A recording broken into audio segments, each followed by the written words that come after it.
Hello everyone, and welcome to my third and final presentation of our social change. My social change presentation topic is bringing back home ec, but with a twist.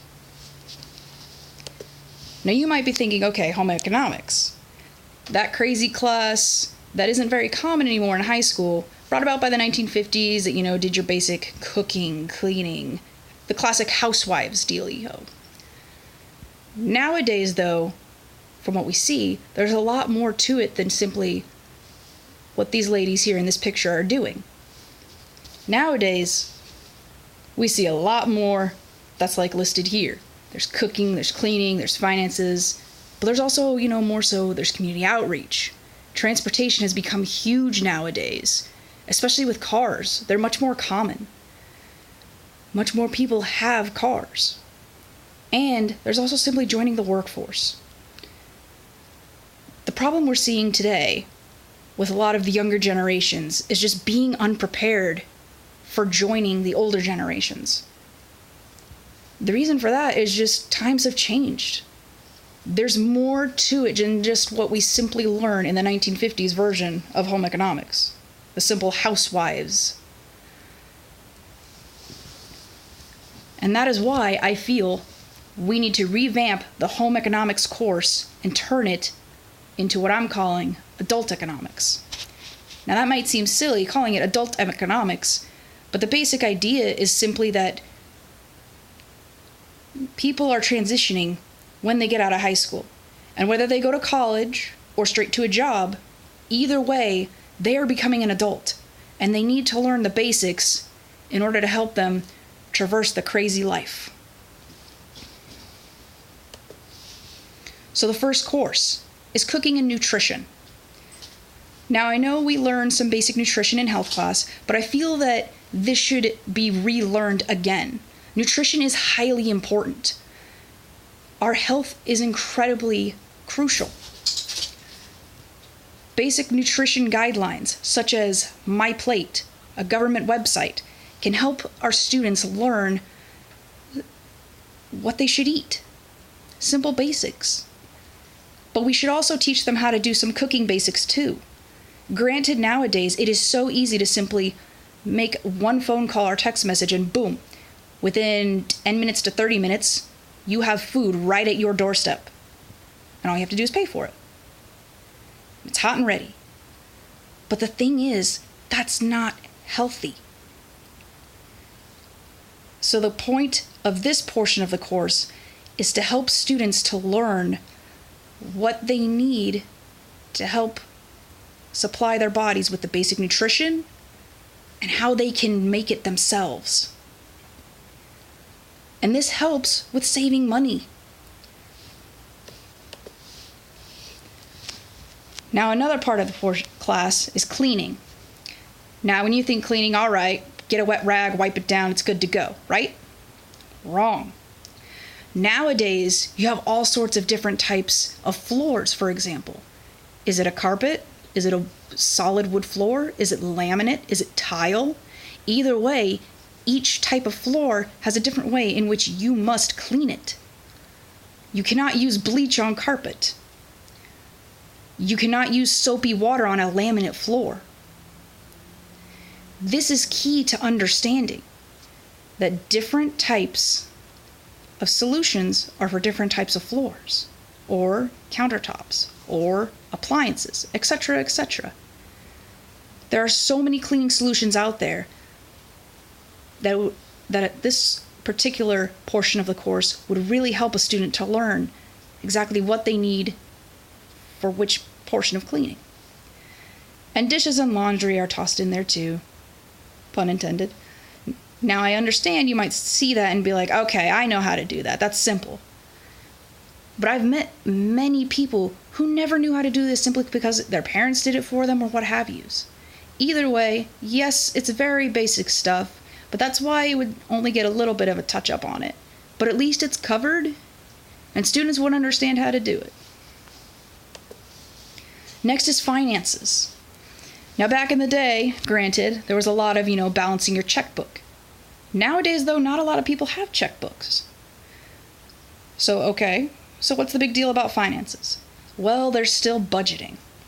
Now, many people nowadays, I'm sure, have heard of Dave Ramsey. This portion of the class would help students, learn different ways in which Dave Ramsey advises on budgeting. And credits and loans, what are they good for? What's their purpose? How can they help a student, or how could they hurt a student? These are important things to consider when it comes to finances. And this will help a student then when they make their way out into the crazy world when they start a job. Now, childcare and community outreach. Now, back in the day, there used to be those mechanical babies. No more of that. You can only learn so much from a mechanical baby. But humans are humans. Each and every one is different. Because of that, best way I feel that a student could learn is through volunteering. One, at a childcare center, for sure, to get that experience with children between the ages of a few months to 12 years. But then also things like the food bank, or maybe the YMCA, or maybe Boys and Girls Club. Either way, different places. It gets the student experience with so many different kinds of people. It builds the community, but it also builds a student's character. Transportation. Transportation these days is huge. Cars have become increasingly common.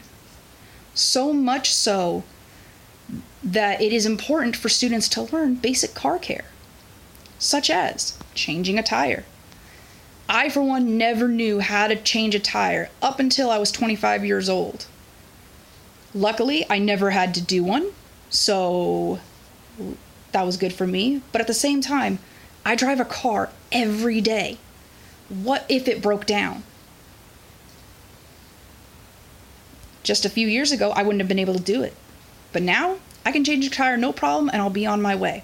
Instead of having to call AAA, get a tow truck, get all the way on over to a mechanic, pay so much money just to simply get my car's tire changed. But not only that, there are some people who don't use cars. And whether it's a personal choice or they just have no choice, either way, there are options. Now, this portion would, of course, have to be catered to local options, such as here in the Goldsboro area, there are buses. That would be one option for local. Another one would be bikes, if there are bike trails and everything like that. But either way, the point is, transportation is huge nowadays. And so the basics of cars, as well as just what local transportation there is to use and that your community has to offer, would be a great portion for the class to learn. And finally, there's joining the workforce. Students are transitioning eventually to join our workforce. So one thing that's big is building the resume. How can a student sell themselves to a job? And it's not enough just to put it on paper, but also to do it in person. And that is why practicing interviews, knowing common questions and how to answer them and everything is perfect. Now, social media is on there for a big reason. Social media is everywhere. With social media being everywhere, it is huge for students to learn how to be professional on social media, as well as just how to be connected. Because there are a lot of jobs that actually do utilize social media. And so being connected could actually help a student. So again, why is it important that home ec is being brought back and being revamped? It is important to help students learn how to become adults. The focus of this class is the student, going from their crazy teen years to the crazy adult years. But either way, nowadays there's a lot to learn, a lot to get ready to become an adult. It is not enough to simply throw them to the fishes and say good luck. Some will survive, others will not. But either way, this would also not only help the students, but it would just help our society and our community altogether. When students are ready to join the workforce, businesses prosper as well. And that is why bringing back home ec in an all-new way would only help us today.